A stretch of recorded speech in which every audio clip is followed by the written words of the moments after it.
It's those grand Goldbergs, presented by the makers of high-test Oxydol. Going, almost gone. Yes, folks, I mean Oxydol's Jingle Jubilee. Only 2 more days and this great contest is over. Only 2 more days left to jingle your way into $1,100. So start jingling today. 8 $100 bills given every day this week, Monday through Friday, just for best last lines to a jingle about Oxydol in washing machines.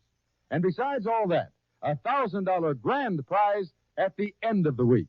$1,000 extra for the week's best daily winner. But today's Thursday, remember. So just today and tomorrow, that's all the time left to get in line for one of those $100 daily prizes and that $1,000 grand prize. So get your pencil right now, because here's the jingle. High-test Oxydol's a delight, said a clever young housewife named Wright. In my washing machine, it gets clothes so clean. Now you just add a last line that rhymes with Wright. A line that rhymes something like, they're really a marvelous sight, and send with your name and address and an Oxydol box top or facsimile to the Goldbergs, Cincinnati, Ohio.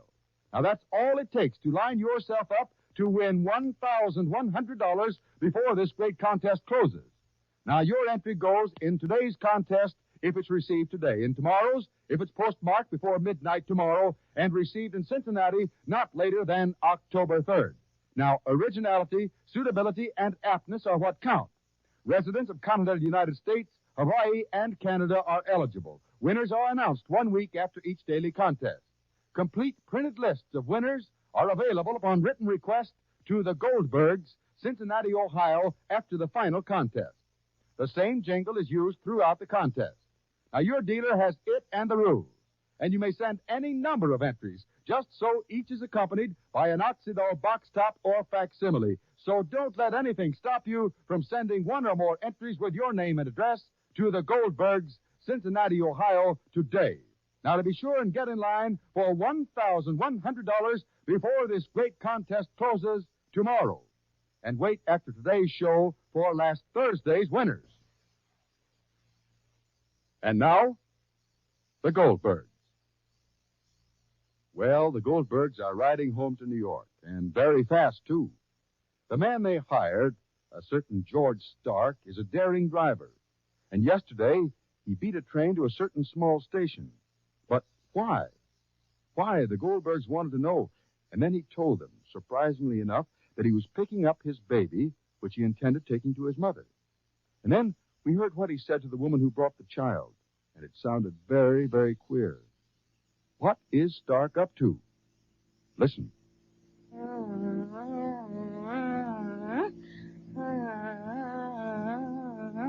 Rosalie, darling, put up the windows on this side so the baby shouldn't get at rest. All right, Ma.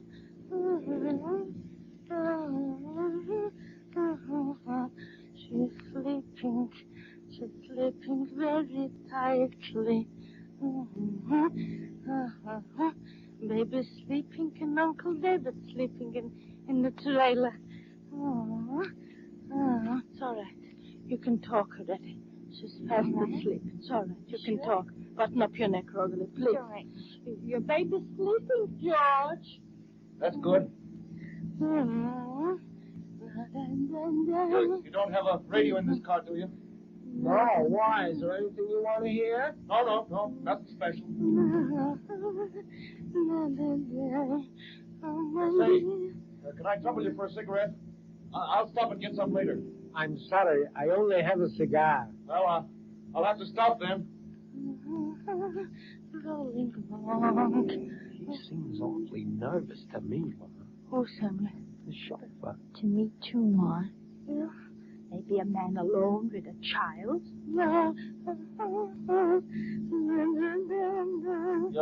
You didn't see a newspaper this morning, did you? No. What's he want a newspaper for? Miss Samuel, on account of the war, maybe. He must be nervous. He wants to know. Everybody wants to know.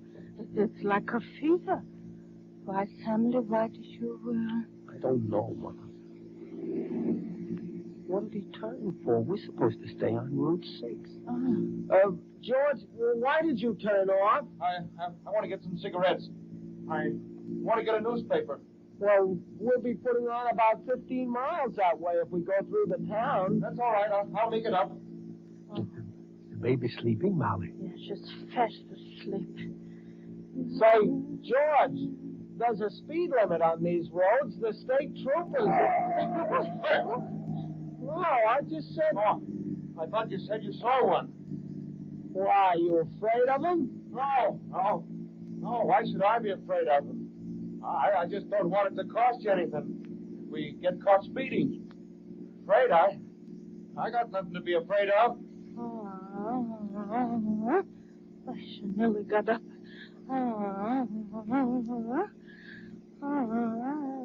If when we stop, I'd like to warm a bottle for the baby. She's still sleeping, ain't she? Yeah, but anyway, nevertheless, I'll warm it good so it'll stay warm and we wouldn't have to stop after. Here are some stores. Stop here. All right. I'll go out and get your paper. No. That's all right. I'll be right back. Will you get me 2 cigars, please? Okay. Gee, well, what is he so nervous? Who isn't nervous these days? Who isn't nervous? How's the baby? Sweet. Well, I'm glad she's sleeping at least. I'm glad she's sleeping. Jake. Yeah? Just look. What? I just want you to look and don't get mad and don't howl. I just want you to look. Look. This is all hand stitched, no? Oh. What? Here, look. Look at the baby's jacket. And if yes? I mean, if yes, look. Even the dress. All handmade, Jake. Jake, there's clothes and there's clothes. So what? Something awfully funny here. Please. What's so funny? How do you know where these clothes came from? He must have been a chauffeur for rich people before he took this job. And maybe they gave the clothes to him. But anyway... Please, without buts. You're not writing a scenario now. Molly, please. All right, Jake, I'm just saying. So why didn't he introduce us to the lady who brought the baby on the train? Why didn't he say if she's the mother or if she's what? Molly, please, don't put ideas in my head. Here he comes. He's coming. And please, don't start building up hallucinations, please. Things are going smoothly, let him go.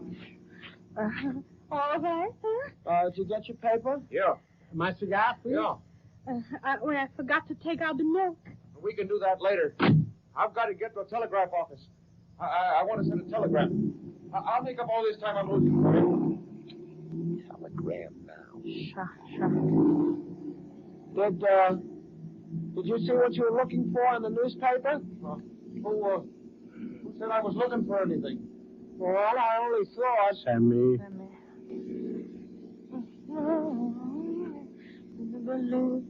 Here's the telegraph office. Oh, where? Over there on the other side of the street. Oh, I see it. You'll take the bottle out, please, of the milk. We can wait till we get out of this town, can't we? Well, no, if you're going out, I mean, anyway, if you're going, I would like very much that you should, Anyway, sure. Every time the car stops, she opens her eyes. I won't be a minute. All right. Mom, Pa, I don't like it. Like what? Well, gee, if you can't feel it, Pa, I can't tell you. Sammy, please, don't let your imagination skip away with you. Please. Maybe he has some private trouble. Evidently he has. Otherwise, he wouldn't have been taking the child to his mother. It's just another marriage on the rocks. Well, if that's all it is, what did he want the newspaper for? And what did he want to know if we had a radio? And why doesn't he want to get the bottle for the baby? And who was the woman who got off the train? So what do you want me to do, what? Well, I know what I'd do, Pa. I'd pay him for his 2 days' work and give him the baby and go ahead without him. Maybe, Jake. Nonsense. This is all speculation of your own imagination, Molly. And I don't want to hear another syllable pertaining to the same. Not one iota. You hear? Oh, all right. Have it your own way, Pa. Oh, here he comes.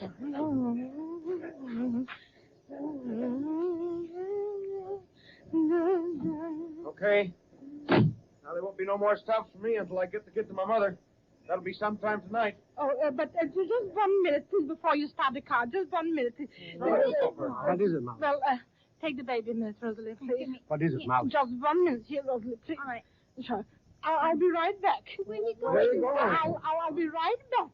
I have to send a telegram also. To who? To somebody. Well, I'll go with you, Pa. All right.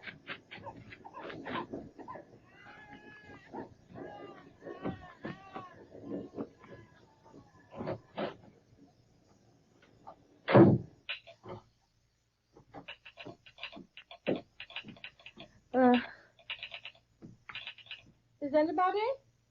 Yeah? Excuse me. Pardon me, please. My son was just in here, and he sent a telegram. What? My son was here, and he just sent a telegram. And just this minute, he was here, and he went, and he left, and I think he gave you the wrong address. Would you mind showing me the telegram he sent, please? What's the name, please? George Stark. All right, just a minute, please. Yes, please. George Stark. With a G. S. We're just sending that wire, lady. Would you mind if I see if he gave the right address? Let's see. It's sent to... Would you mind if I see it, please? No, I guess that's all You right. don't mind. Yeah. Thank you.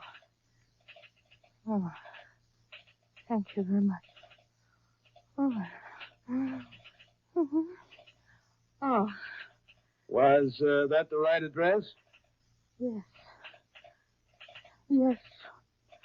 I'm afraid it was.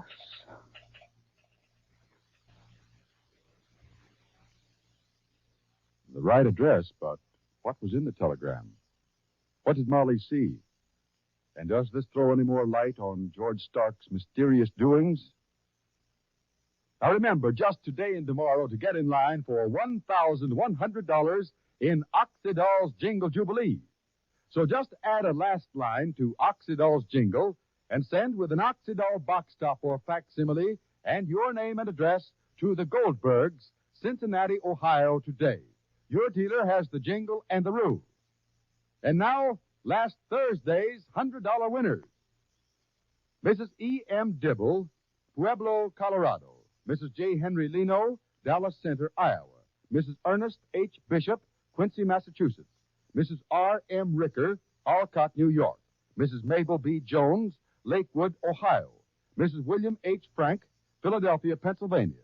Mrs. Pearl Davis, Pittsburgh, Pennsylvania. Mrs. T. Broadhurst, Toronto, Ontario, Canada. Congratulations, winners. Now, be sure to listen to the next episode tomorrow. The Goldbergs find out what they think is the truth. Until then, this is Art Millett speaking for the makers of High Test Oxydol.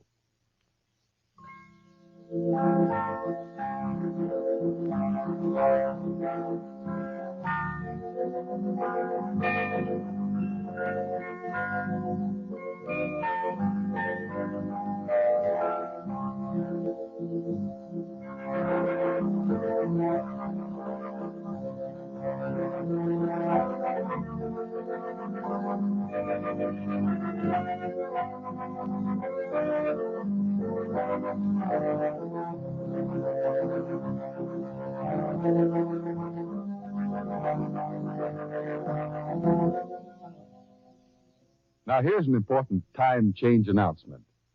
If you live in a community which has not been observing daylight saving time, beginning next Monday, September 25th, the Goldbergs will come to you 1 hour later than it now comes to you. If your community has been observing daylight saving time, there will be no change of course. This program will come to you at the same time as always.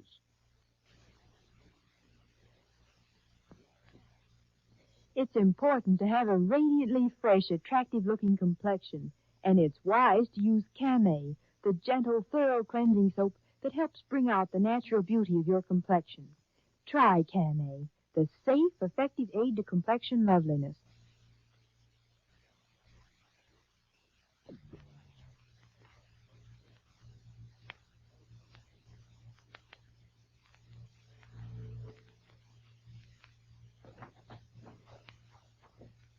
If you wonder what to do about a certain problem that's troubling you today, why not sit down and ask yourself, when tomorrow comes, what will I wish I had done today? That will help you believe that life can be beautiful.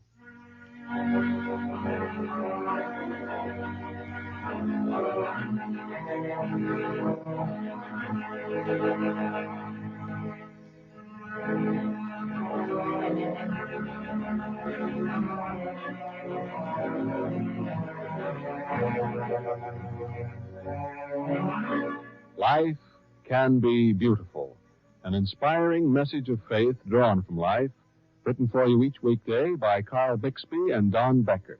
Brought to you by Ivory Flakes.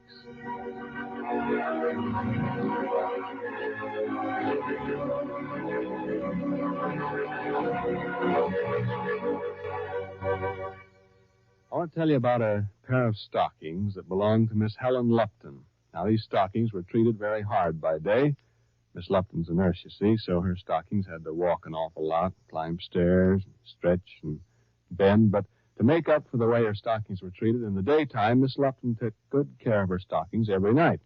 Yep, every single night she washed these stockings out in gentle suds of pure ivory flakes. You see, Miss Lupton wanted her stockings to wear a long time. Say, after she'd worn them for 143 miles, they were still in good condition. That was their way of saying thank you for the wonderful care they got every night. See, Miss Lupton heard about ivory flakes when she took part in a stocking endurance test at the Berkshire Knitting Mill stage. Berkshire Knitting Mills, you know, make those beautiful Berkshire silk stockings. Well, they made this important rule during the stocking test. They made each girl promise to wash their stockings every night in ivory flakes. Berkshire, you see, believes that nightly washing with this pure flake soap helps keep the silk thread strong, helps you get long wear. Well, Miss Lupton followed that rule, and looky what happened. She got 143 miles of wear from one pair of stockings. And say, Miss Lupton says she's delighted because she proved to herself that you can really get a lot of wear even from sheer stockings with the proper care. She says, quote, "You can take my word for it. Washing stockings every night with ivory flakes is going to be a regular part of my life from now on. It only takes a minute or two, and it's a real saving," unquote. So, look, why not do as Miss Helen Lupton did? Use ivory flakes for your stockings every night, too. Get the thrifty large-size box and begin tonight. We can promise you this. With good hose to start with, and, of course, barring accidents, this nightly care with pure ivory flakes will help you get extra miles of wear from every pair.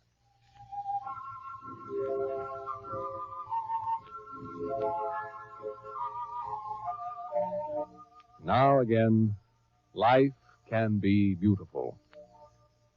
Chi-Chi and Stephen Hamilton are low in spirits today. They tried to get work, and it was a pathetic effort because Stephen is still in his wheelchair and Chi-Chi isn't well equipped for a job. Until his accident, Stephen had a splendid chance to resume his law career in the office of Myron Henderson. After that, he wasn't wanted. Oddly enough, Stephen's accident brought him an offer from lawyer George Moore. But Stephen refused it because he believes the man is a shyster who wants to gain sympathy from juries with a crippled assistant. Seems as though Stephen was right because Moore also tried to persuade Chi-Chi to cash in on her recent publicity by accepting a theatrical engagement. Well, it's hard to have to refuse work for the sake of principles, especially when any other job is so hard to get. Now, the next day, morning in the slightly red bookshop. Crisp, cool morning, warmed by bright sunlight. No kind of a day for sadness and disillusionment. But Chi-Chi doesn't appear to be very happy as she sits curled up in Papa David's big leather chair. Old David Solomon walks back toward her slowly, sadly, wagging his head. Chichi, sure you ain't finding it easy to be happy even on a nice morning like this? Crying with such big wet tears ain't the best way for starting out a new day, darling. Now, look, are you wanting Papa David's extra big handkerchief for wiping away the eyes? Eh? No. You know, it ain't having any fancy lace edges, but it's big, and it's absolutely okay for crying. And on account, you couldn't roll it up in a little ball like that one. Papa David, where's Stephen? Well, he's in the back, Chichi, in his room, reading something or writing something, I don't know. Gosh, it was awful the way Stephen and me tried to find somebody that wanted us, and nobody did. I don't care so much for myself. I mean, I'm okay, but Stephen's still in a wheelchair, and it must be awful to be like that and get the idea that nobody wants you, no work for you to do. There's nothing worse, lady. Did he keep on calling up lawyers and asking them? Yeah, like a bulldog he was with the telephone in his teeth and he wouldn't let go. Even with his heart breaking up after every time he called the lawyer's office, and that was the same answer, no, he still kept Why on. didn't he just quit after a while when he saw there wasn't any use? Quit, Chichi.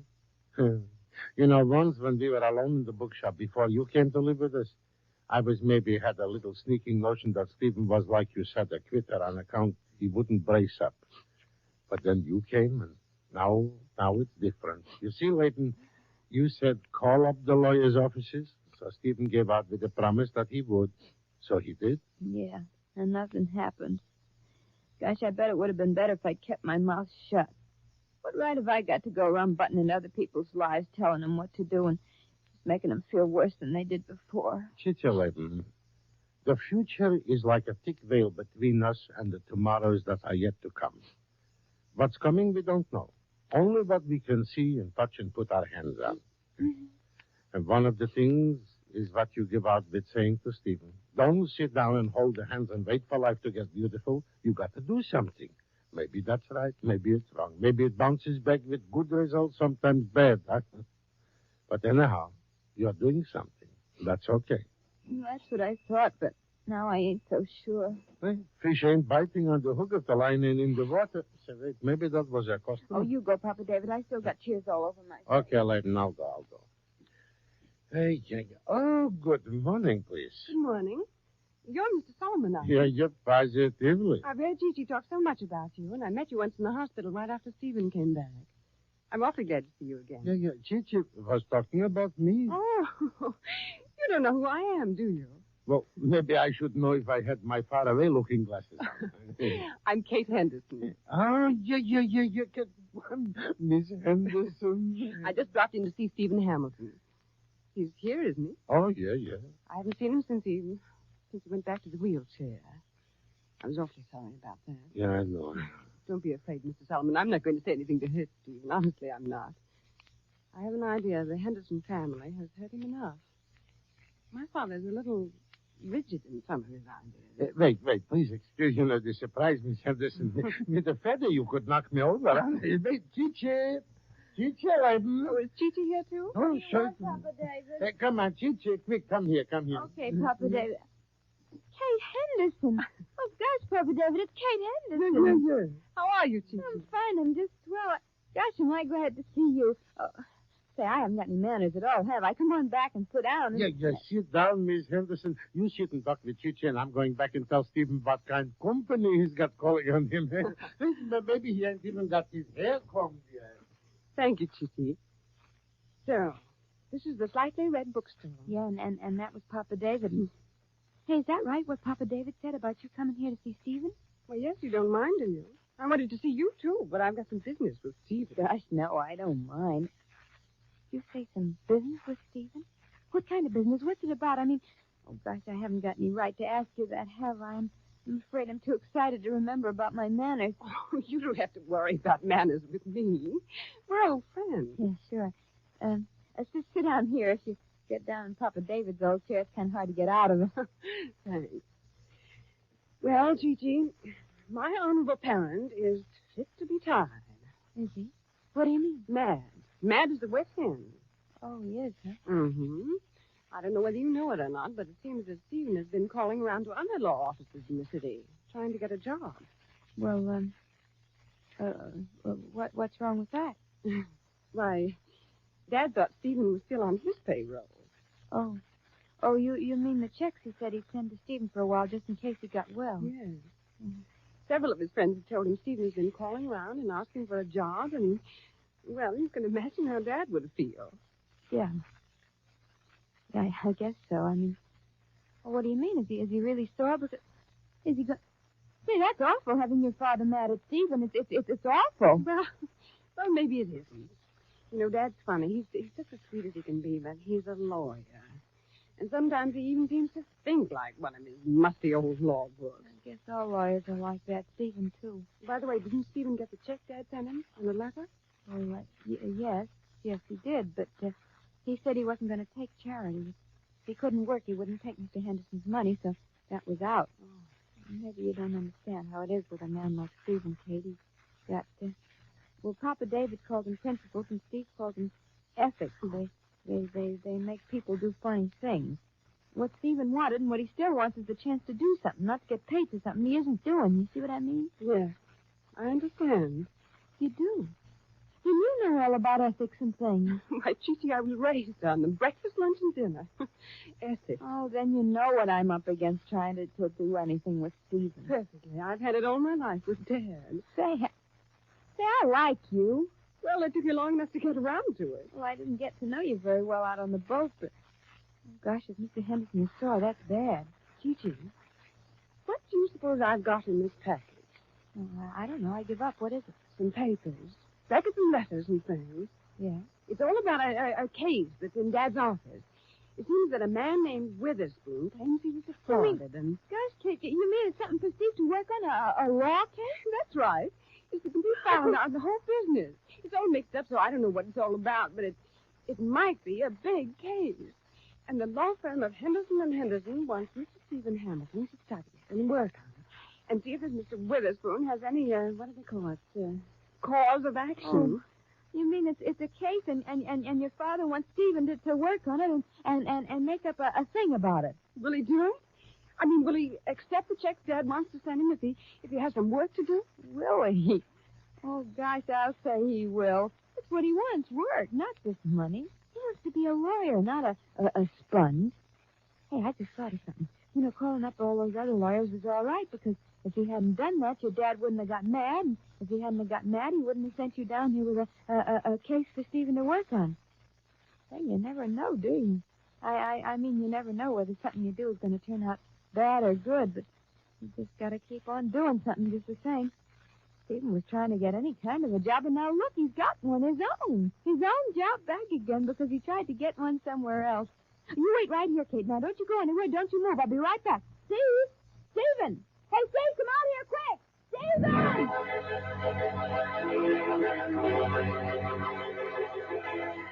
Well, Papa David certainly called that one. What difference does it make if you plant a seed and the plant grows somewhere else?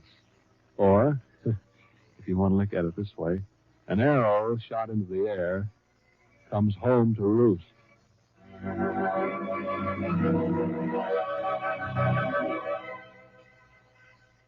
You know, when you listen to Life Can Be Beautiful, you get the feeling that Chi-Chi and Papa David and all the others are sort of like old friends, don't you? Isn't that the way it is? Friends that you look forward to visiting with every day. Now, I never heard of anybody looking forward to dishwashing, but just the same, I know a lot of you feel friendly to the soap that helps your hands look nice and gives you speedy suds at the same time. Yes, ma'am, I mean good old ivory flakes. Of course, you know that ivory flakes are just thin flakes of pure ivory soap, the soap that's safe even for a baby's skin. So that means Ivory Flakes is the only flake soap that gives your hands the protection of that famous ivory purity. The purity that helps your hands stay soft and smooth in spite of dishwashing. And what's more, you get Ivory's purity in this speedy, quick-dissolving flake form for so little cost. Why, one generous, large-sized box of Ivory Flakes will do all your dishes for about 3 weeks.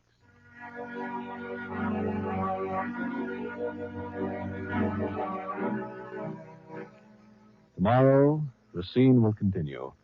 And Stephen will come out into the store and learn the good news. At least we think it's good news. Surely there isn't anything wrong with it. But what will Stephen think? And more important, what will Stephen do? Is he still worrying about ethics? Be sure and listen tomorrow and learn with Stephen whether or not life can be beautiful. This is Ralph Edwards wishing you a pleasant day for the makers of Ivory Flakes, 99 and 44 100% pure. Now, if your community has not been observing daylight saving time, Life Can Be Beautiful will come to you 1 hour later than usual, beginning Monday, September 25th. Of course, if your community has been observing daylight saving time, this program will continue to come to you at the same time as always. This is the Columbia Broadcasting System. Special announcement. After next Friday, Life Can Be Beautiful will not be heard on this station until Monday, October 2nd. Beginning October 2nd, the new time will be 6:30 p.m. every Monday through Friday.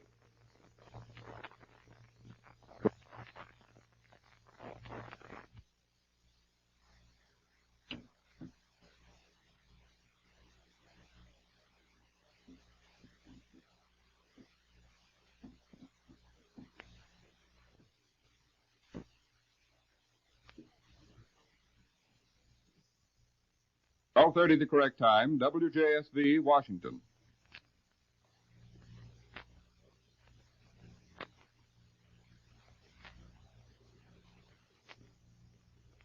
Dr. Brent, call surgery. Dr. Brent, call surgery. Dr. Brent, call surgery.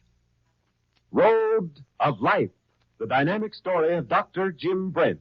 Brought to you by the makers of new Chipso, the faster sudsing soap for easy wash days. Dr. Brent, call surgery. Dr. Brent, call surgery. Dr. Brent, call surgery. Dr. Brent, call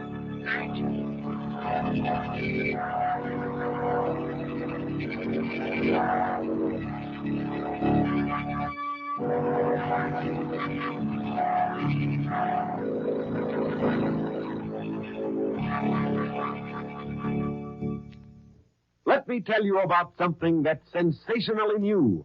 A wash day soap that in a recent dramatic speed test beat 8 of the most popular wash day soaps in America and beat them to a frazzle. What's its name? Here's its name, Chipso. It's the new, faster sudsing Chipso. It comes in the same familiar package, but what a difference in the soap. Oh, I know Chipso. It's a swell soap. I use it all the time. Sorry, but you've probably never used this Chipso. This new Chipso has just been announced after tests that prove things that hundreds of women could hardly believe, because new Chipso has almost incredible speed. Listen, in one series of tests, we put new Chipso up against 8 of America's most popular wash day soaps. Hear that? 8 of America's leading wash day soaps. Right then and there, new, faster sudsing Chipso proved that it dissolves up to 66% faster, that it actually makes suds up to 44% faster. In another test, Chipso proved that it had terrific dirt-getting power. In still another test, Chipso proved that because it wasn't loaded with harsh chemicals or alkalis, that it was safe for colored washables. Try the wash day sensation of 1939, the new, faster sudsing Chipso. Find out for yourself that no other wash day soap beats new Chipso in safety and power and gives it split-second speed. Now, your dealer now has the new, faster sudsing Chipso, so you can get new Chipso in the same familiar package today.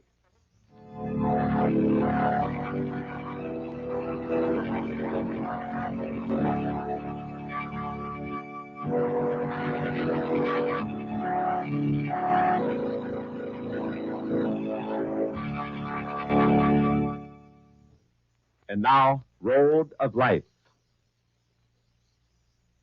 Today marks the opening of the sensational trial of the people of the state of Illinois versus John McEwan, an 11-year-old boy against whom the grand jury returned an indictment for murder as the first count, manslaughter as the second. A momentous day for the impressionable youngster upon whom it will leave an indelible impression for the rest of his journey along the road of life. The courtroom is filled to capacity with thrill-seeking public. Every onlooker eager for a glimpse of the boy whom they've been discussing and reading about for over a week. The boy whom the newspapers have branded as a criminal. The jury has been selected. 12 men and women who are to hand down a decision after hearing the state's attorney tear the defendant's reputation to shreds. After hearing the human appeal of Mr. Gregory, his counsel, a plea for leniency. And now as we enter the courtroom, we see Butch, bewildered, pathetic, sitting with Mr. Gregory. Judge Gray is about to address the clerk. And as we listen in, we hear...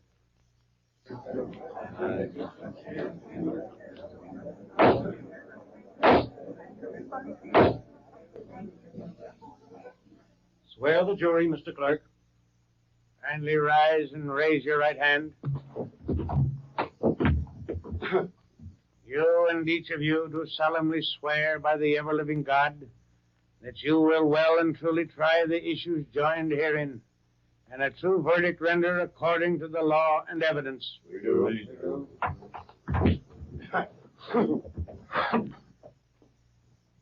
All right, Mr. State's Attorney. Thank you, Your Honor. May it please the court, ladies and gentlemen of the jury.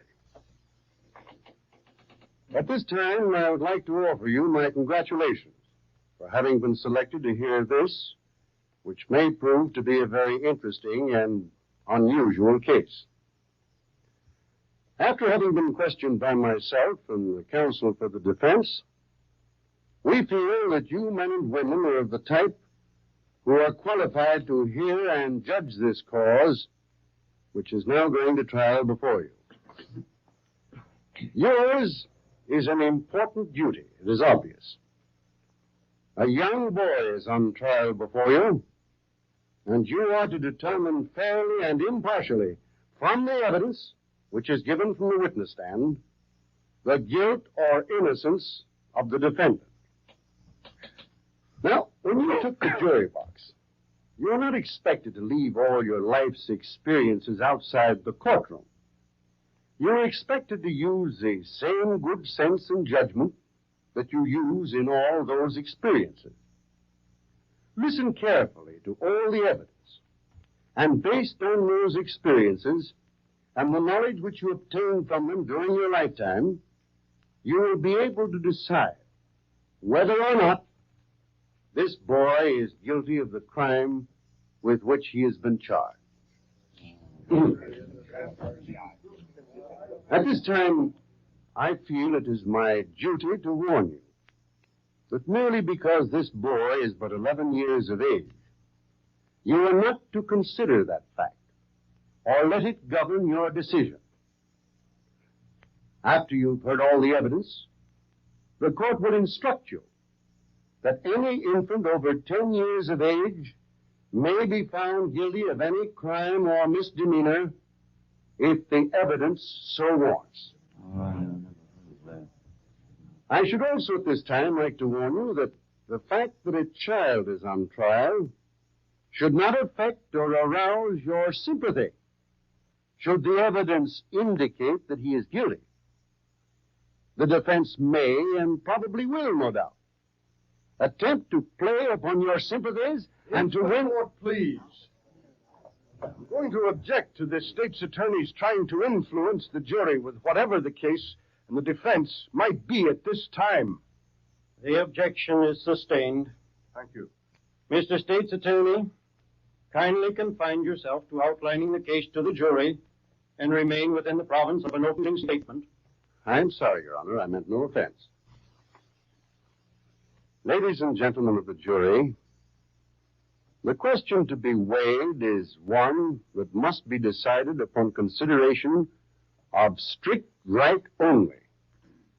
If a crime, recognized as such by our statute, has been committed, if that crime be fixed upon the prisoner at the bar, then it is immaterial what his age is and what ulterior consideration might prompt you to wish that this cup might pass from his lips.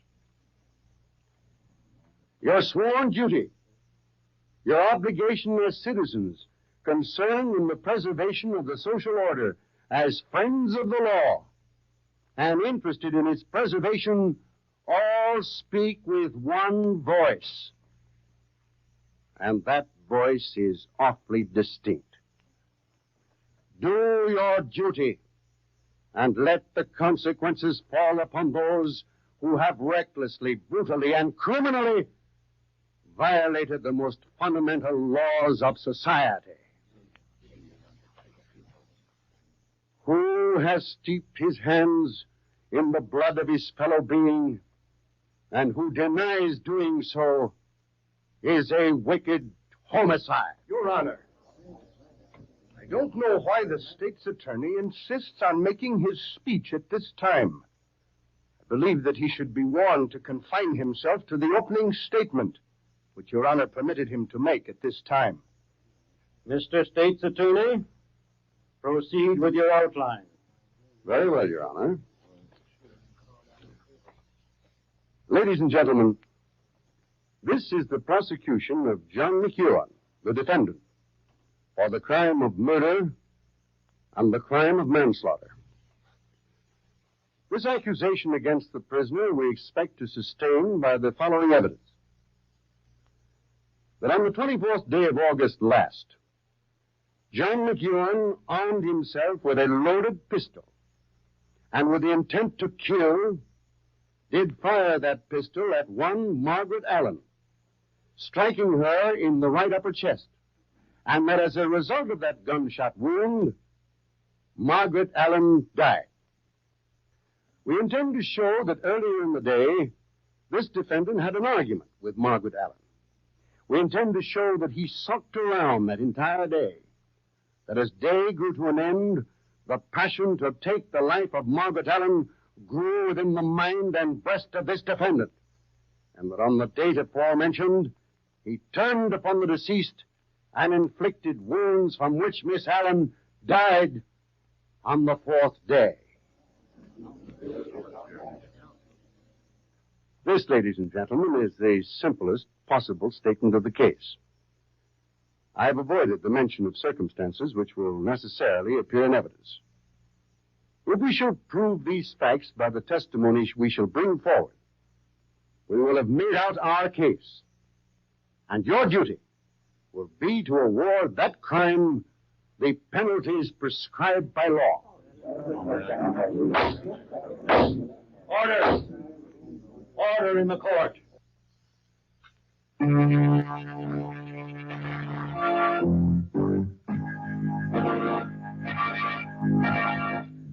Surgery. Calling Dr. Brent. Surgery. Calling Dr. Brent. Surgery. Calling Dr. Brent. And so we leave the courtroom of Judge Gray as the state's attorney finishes his opening statement, which has been of little or no significance to the young boy who sits alternately staring at him, then at his three friends in the front row, Jim, Grandpa, and Dr. Thompson, whose serious expressions give way to reassuring looks as they feel Butch's eyes turn in their direction. What will Mr. Gregory have to say when he addresses the court and jury? Be sure to listen tomorrow. Here's some startling news. News about the new Faster Sudsing Chipso, introduced for the first time this week and now at your dealers. News of economy. Ounce for ounce, you need 26% less of the new Faster Sudsing Chipso in your tub, washer, or dishpan than the average of 8 of America's most popular wash day soaps. News of speed and power. When we compared the new Faster Sudsing Chipso against 8 of America's most popular wash day soaps, it proved that it dissolved up to 66% faster and makes suds up to 44% faster. With the new Faster Sudsing Chipso, your whitewash will be brilliantly white, and you'll still feel fresh and ready for a day's fun. For new Faster Sudsing Chipso combines dirt-getting power, real power, with all its speed. And here's the biggest news of all. If you don't agree that new Faster Sudsing Chipso gives you everything we've promised, return the unused portion to your dealer and he'll refund your money. Get an economical package of the new faster sudsing Chipso in the same familiar package today.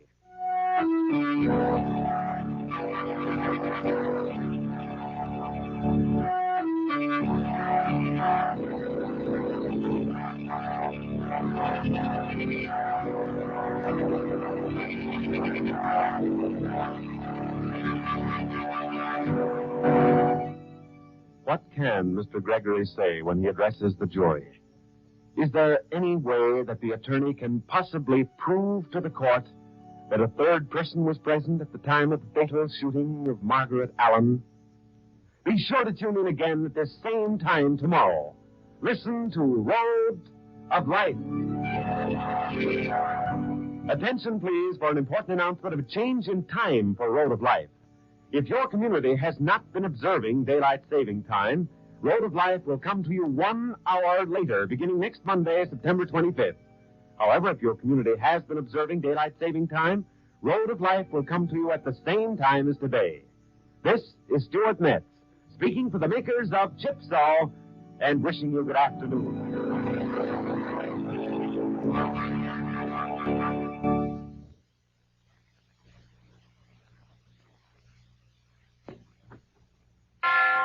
You want long wear from silk stockings, don't you? Well, the makers of famous hole-proof stockings say, wash every night in Ivory Flakes. Try this for extra wear from every pair. Wash your stockings every night in pure Ivory Flakes.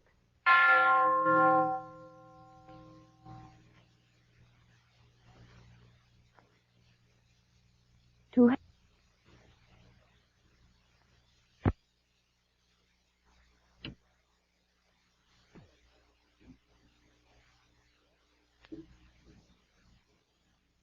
have a friend at each day's end when tasks are done and pay is ours.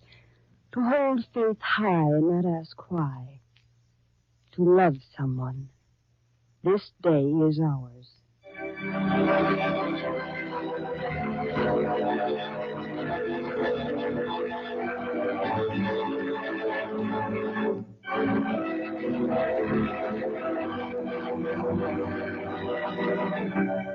Crisco presents a thrilling love story entitled This Day Is Ours.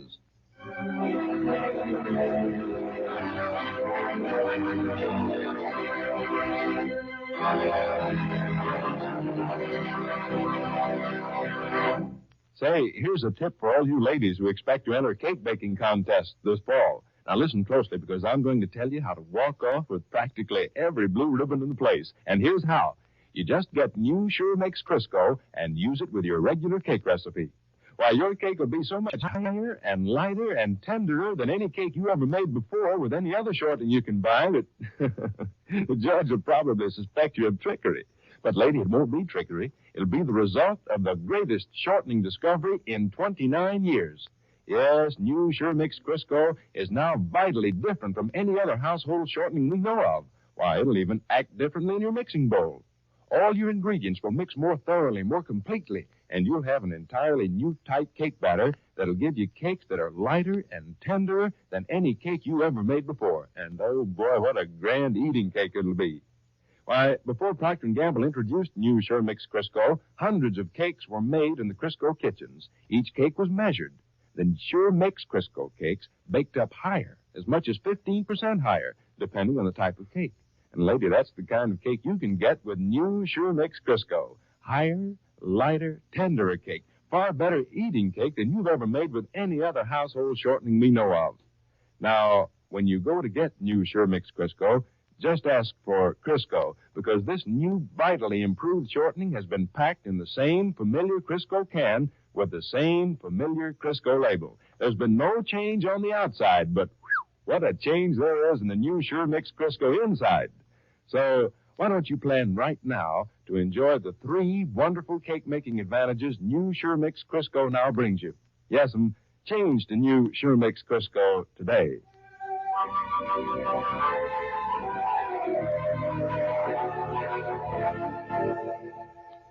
And now, this day is ours. Late last night, in Mrs. Simpson's boarding house, her lovely face lit by a shaft of moonlight, Eleanor was tense and drawn. Her eyes were heavy and weary from lack of sleep. And when Kurt said goodnight, she said, Kurt, I've been thinking of Myrtle and the things she said to me. If I thought I'd ever be as bitter and cynical toward marriage and life, I'd rather be dead, really, I would. Oh, hold me tight, Kurt. Hold me tight because I'm afraid. It's early the following evening. Kurt has been out looking for work all day, while Eleanor's been sewing and mending her meager wardrobe in preparation for her coming marriage. Now, alone in the front parlor after dinner, they sit in silence, both wrapped in deep thought. Finally, Eleanor looks at the shaggy-headed man she's promised to marry and says, Kurt, I feel terrible about last night, really, I do. Huh? I shouldn't have gone all to pieces and said what I did. Oh, there's nothing wrong with that, Duchess. I'm glad you told me how you feel because, well, I'm the guy you're going to marry. I'm the guy who ought to know. Oh, Kurt, I'm afraid I'm an awful sissy. Well, that's okay with me.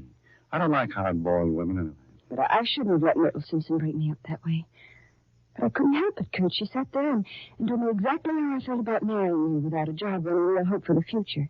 She looked right through me like a crystal gazer. Yeah? And when she explained, she felt the same way just before she married Jimmy. That's what frightened me, Kurt. Now, look, Duchess, look. Come here. Relax, will you? Relax. Yeah, that's better. Now, what are you worrying about, huh? You got me, and I got you. Right? Yes. If we don't have anything else, we have that much. Sure. We've got each other, haven't we? Yeah.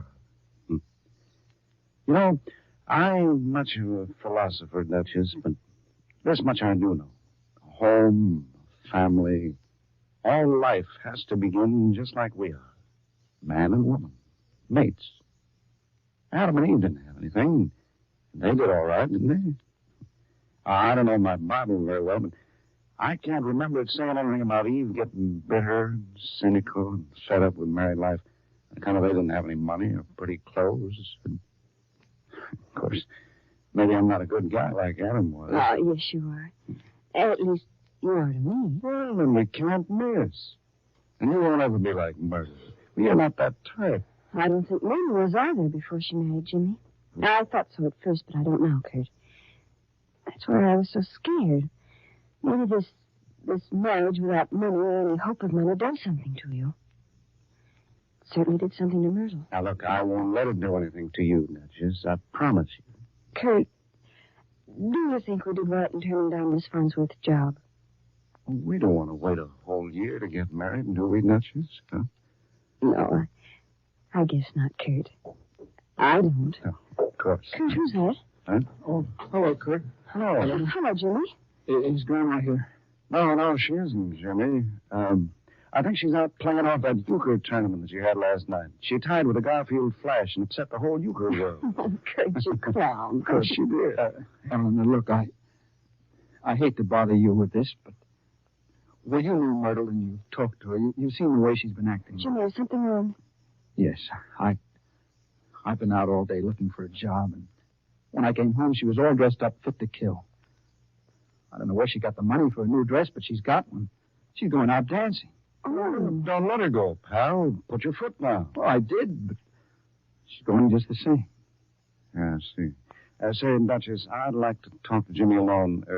We'll step out for a minute. Do you mind? No, go ahead, Kurt. Okay. Come on, Jimmy.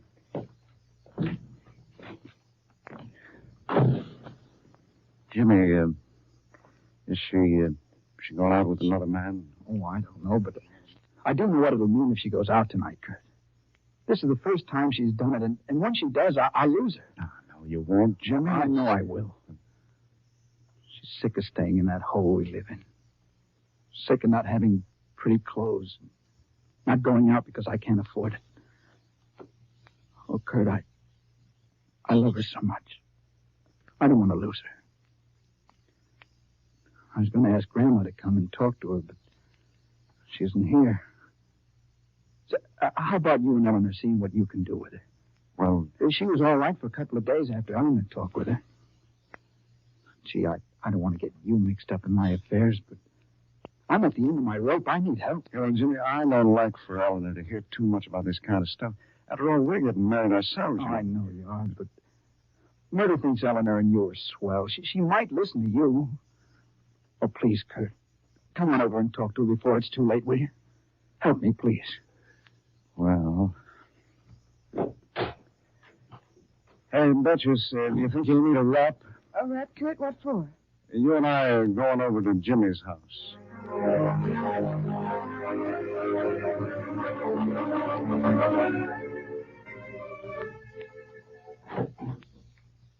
Well, hello, Kurt. Hello? Hello, Eleanor. Hello, Myrtle. What'd you do, Jimmy? Round up a convention? Why didn't you bring the police force while you were at it? Oh, listen, Myrtle, Eleanor and Kurt wanted to come over and talk to you. You aren't man enough to keep me here by yourself. You have to round up the whole neighborhood to help you. Now, wait a minute, Myrtle. Kurt, don't argue with her. Listen, Jimmy. What have you got to offer me in the way of entertainment? A 6-month-old 5-cent magazine and a glass of imitation root beer. We haven't even got a radio, and you want me to stay home, but I got a chance to go out for once in my married life and have a good time and not be ashamed or worried whether my skin's showing through an old dirty dress. You got nerve enough to go over and blab the curtain Eleanor and make them think you're the pure abused husband whose wife is cruel and heartless and no account. Well, Jimmy, you may be right. As far as I'm concerned, we're all washed up. Okay, Myrtle. That's the way you feel. That's a lovely dress, Myrtle. Yes, I think it is, too. I hope you have a good time. Where are you going? Out. With Sammy Foster. I suppose you want to know that, too. Sammy Foster? Yes, Sammy Foster. He's asked me to go out dance with him, and I don't see any reason why anything's wrong with that. Where'd you get that dress? Did he buy it for you? Yes. He sent it to the house this afternoon. I didn't want to take it at first, but when I tried it on, I couldn't send it back. It was too lovely. And I've been wanting to do something like this for too long a time to turn down the chance now. Who's Sammy Foster, Jimmy? Oh, he's a crooked lawyer in town. He's got a rotten reputation. Oh, Myrtle, please don't go out with that man. Well, what'll Grandma say and the people in town? Everybody knows him. Jimmy, for a whole year I worried about what Grandma would think, what you would think, what the grocery man would think, the neighbors, the whole town. But now I'm through worrying about what people think. From now on, I'm going to worry about Myrtle and nobody else. There's no harm in my going out dancing tonight. Sammy Foster's a bachelor. He isn't in love with me, and I don't give 2 hoots in a canyon for him. But he's fun. He's alive. And he's got money enough to take me to places I haven't seen for over a year. He's got money enough to show me a good time for once in my life. But, Myrtle, it doesn't make sense. How can you have a good time with a man you don't care anything about if it's going to cost you the respect of the man you love, your husband? Listen, Eleanor. When you're married to Kurt for a whole year, and you find out he can't give you the things a woman loves and wants, the little things that make a woman's life worth living, you'll whistle a different tune. Your head's all full of sugar plums and lovebirds right now. And you think I'm a selfish woman who ought to be tied to a post and lashed like they did in the Middle Ages. Or maybe you're right, Eleanor. But wait until you're married to Kurt for a year. Let him be poor, without a job or even the hope of one, and you'll probably do just what I'm going to do.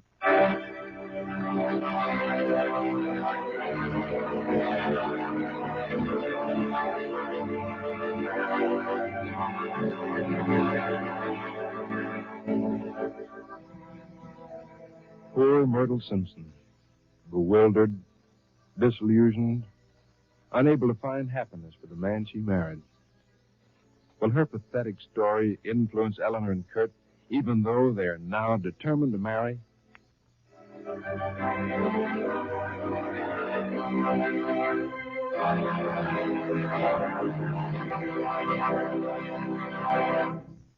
Say, the next time you shop for groceries, you'll probably hear more women than ever asking for Crisco. And you know why?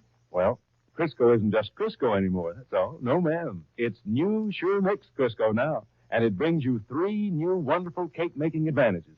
Yes'm, as our baking tests show, new Sure Mix Crisco will give you higher cakes, lighter cakes, and tenderer cakes than you ever made before with any other household shortening we know of. And what grand eating cakes they'll be, too. Now, maybe you don't think that a shortening can make so much difference in cakes. Well, there's one good way for you to find out. Just use new Sure Mix Crisco yourself. Now, Sure Mix Crisco is packed in the same familiar Crisco can with the same familiar label. So just ask for Crisco. But when you use this vitally different shortening, you'll know why it's new Sure Mix Crisco now. And here's news, lady. Listen to me. Do you want $5,000 cash to drop into your bank account? Yes'm, I said $5,000. And I mean $5,000. That's the grand prize in Crisco's exciting new all-cash slogan contest. And listen, there are 100 other prizes, each $50 cash. For complete information, set your dial to this program next Monday, September 25th. Don't forget.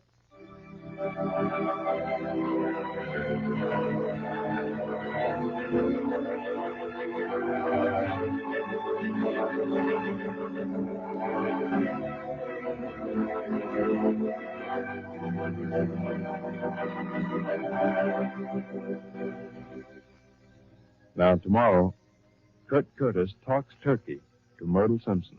A dramatic scene with this straightforward young man. A moving scene with this young woman who has yet to experience the thrill of lifting her head high and saying with sincerity, "This day is ours." Oh, let me remind you again, folks, before I forget it. If your community has not been observing daylight saving time, This Day is Ours will come to you 1 hour later than usual, beginning Monday, September 25th. That's next Monday. Of course, if your community has been observing daylight saving time, this program will continue to come to you at the same time as always.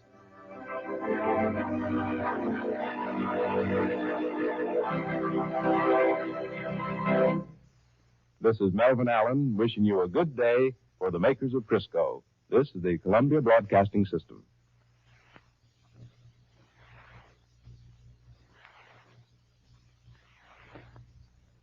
$1:00, the correct time. Regatta radiogram. Quote, death-defying outboard motorboat races, Friday, 11:30 a.m. to 4:30 p.m. off Haines Point. Unquote. WJSV, Washington.